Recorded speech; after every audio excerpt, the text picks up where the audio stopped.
Welcome to the Deep Dive, where we streamline your sources and notes into the essential nuggets of knowledge you need to succeed.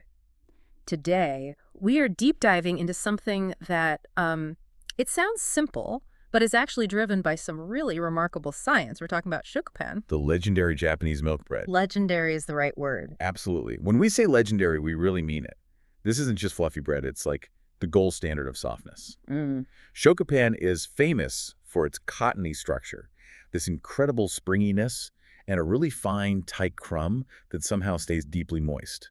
It's bread that basically redefines the word pillowy. It really does. And the sources you shared, they all highlight this quest for the ultimate feather-light loaf. Yeah. So our mission today is to quickly grasp the core methods and, the specific advanced techniques you need to replicate that perfection at home. Yeah. What defines this loaf beyond just that airy texture? Well, it's an enriched dough. That means it uses ingredients like milk, egg, and often butter, or even a little cream. And that enrichment gives it a very distinctive, mild sweetness and this beautiful milky aroma.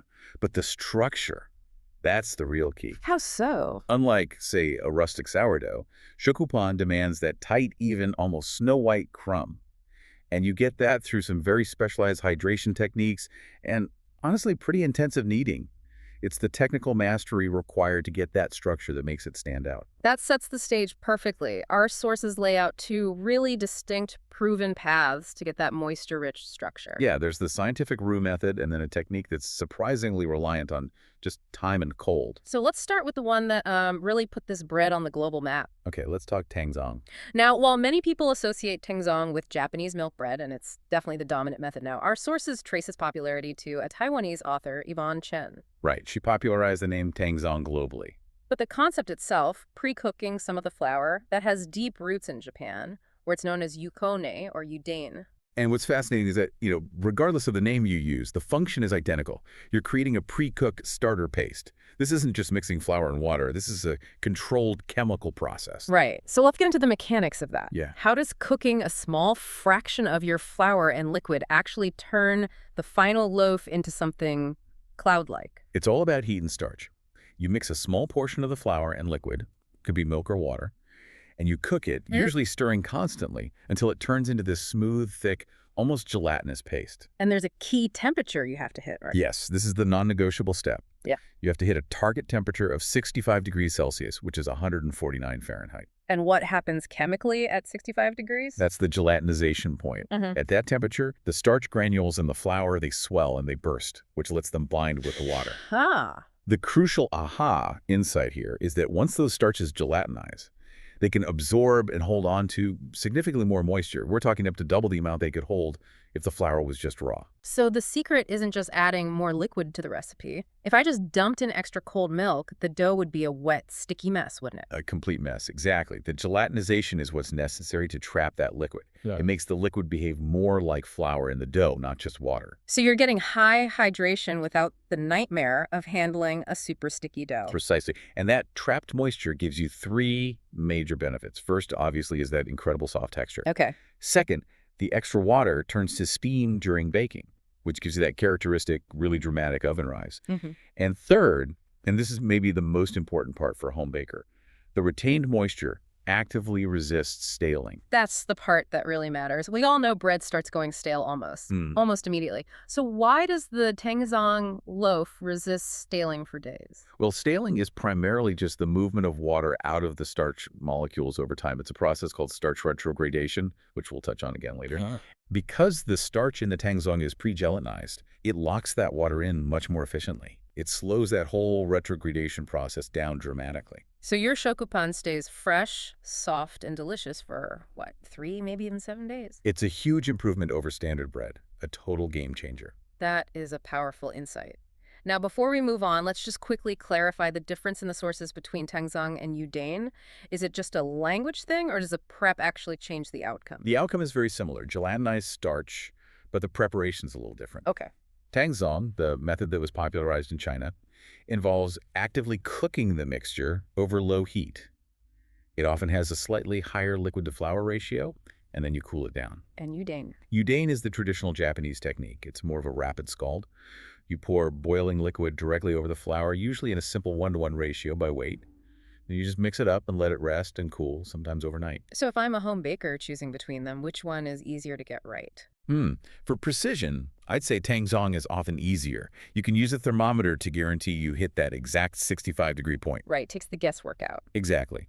Yudane is simpler, just boil and mix, but it really relies on the heat of the boiling water to do all the work, and you have to plan ahead, since it needs a long rest to cool down. But really, they're just two paths to the same ultra-hydrated result. Speaking of alternative paths, let's look at that second option, the easy shukupan straight dough method. This one skips the stovetop entirely. It does. So if we're avoiding that whole scientific process of gelatinization, what replaces that crucial structure-building step? This is where time becomes your main ingredient. This straight dough approach is fantastic for bakers who are new to enriched breads because, it eliminates the need for the roux. And the kneading is simpler too, I read. Critically, yes. It simplifies the kneading. You don't have to fuss with getting that famous window pane stage right at the beginning. That sounds like a major shortcut. If you skip the roux and the intensive kneading, how on earth does the dough develop its structure and strength? The substitute for all that work is patience. The key here is long, cold fermentation, or what bakers call retardation. Retardation. Yes. Instead of a quick proof at room temperature, the first proofing happens in the refrigerator, typically for 8 to 12 hours, sometimes even up to 16 or 18 hours. The low temperature slows the yeast activity way down, but the enzymes keep working on the gluten strands. So the gluten is just building strength slowly and surely while we sleep. That's exactly it. That long, slow retard gives the gluten network plenty of time to develop all on its own, mimicking the structure that intense traditional kneading would give you. It's less work for you, but more time for the dough. The sources suggest the result is comparable to the Tangzhong loaf. Is there any compromise in that supreme fine crumb softness? Most experienced bakers seem to agree the difference is minimal in the end, as long as the recipe is well balanced. The straight dough recipes often use a bit more fat or milk to compensate for the lack of guaranteed moisture absorption from the roux. So it makes up for it in other ways. Right, to ensure you still get that velvety texture. So you have a clear choice.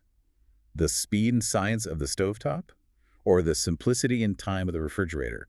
Both can get you that beautiful cottony structure. I really appreciate having two clear, viable strategies. So now, regardless of whether you chose Tangzhong or the cold proofing method, we get to the essential mechanics, the universal techniques you need for that perfect shokupan, loft, and crumb. Yep, this is the final boss level of bread making. Okay, where do we start? The first decision is your flour. Since we want maximum loft and structure, high-protein bread flour is really strongly preferred. And why is that so important? That higher protein content provides the strength and the elasticity you need to support all that extra moisture and fat. Using all-purpose flour will still give you a soft loaf, but it might lack the integrity for that really tall, springy result. Okay, now for the kneading. This is often the trickiest part of enriched breads. Shokupan doughs are full of fat from milk and butter, and that's known to inhibit gluten development. So how do we ensure a strong network forms? This is a really critical technical step. You have to knead until the dough reaches the window pane stage. That's where you can stretch a small piece thin enough to see light through it without it tearing. Which can take a while. It can. With all the fat, this could take up to 20 minutes in a stand mixer. But here is the most crucial piece of advice. Softened butter must only be added after the initial gluten structure has already formed. After, so maybe 5 to 10 minutes into the mixing process. Exactly. You have to wait. Why is timing the butter so important? Because fat coats the flour and water particles, and it physically prevents them from interacting to form gluten strands. If you add the fat too early, your mixer's just going to be spinning this slippery mess around.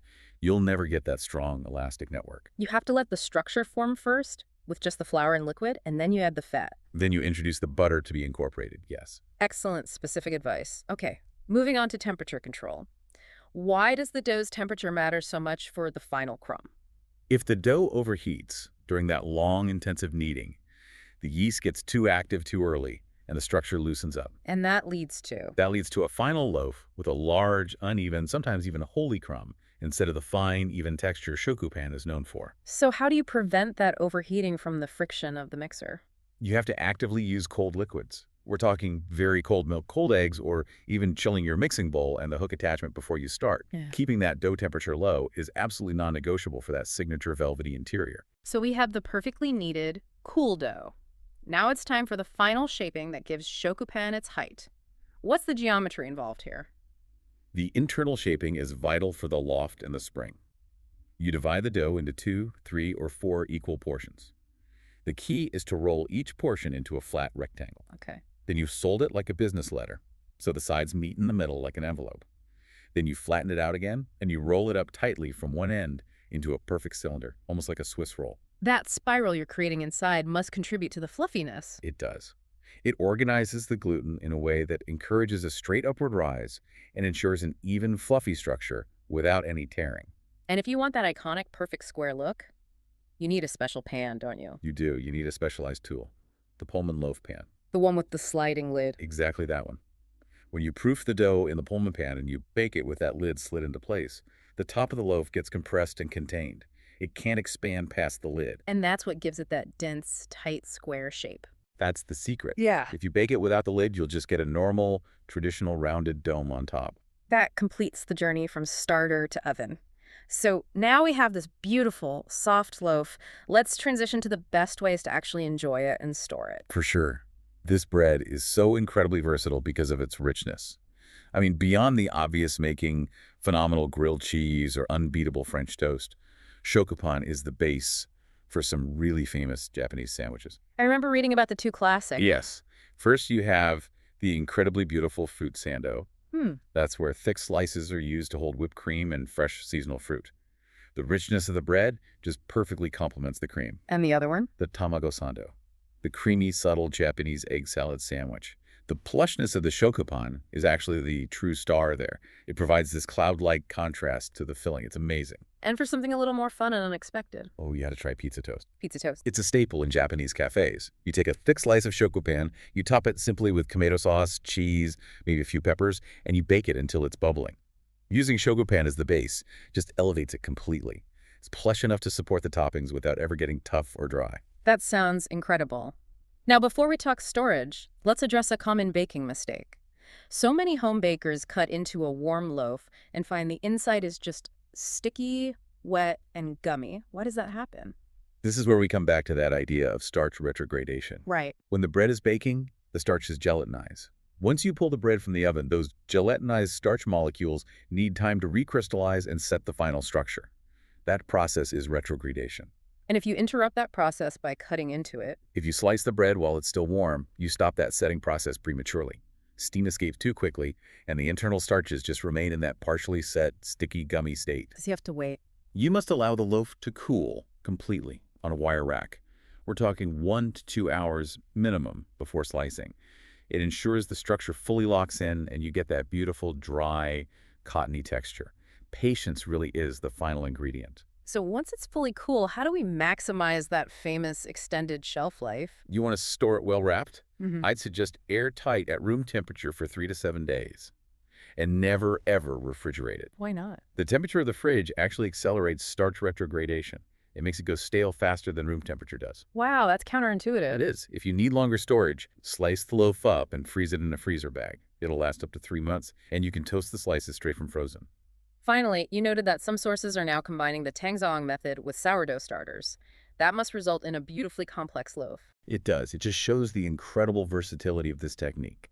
By combining the moisture retention power of the Tangzhong roux with the sweet sourdough levain, you keep that ultra-soft structure, but you introduce these subtle, really pleasant, sour notes and layers of complexity that the plain milk bread just doesn't have. It proves the principle works across the board. It proves that the scientific principle of pre-gelatinized starch works universally across the entire yeast bread spectrum. This has been a fantastic deep dive. It's provided a really clear roadmap to achieving that world-class softness, whether you prefer the scientific speed of Tangzhong or, the simple hands-off patience of a long, cold retardation.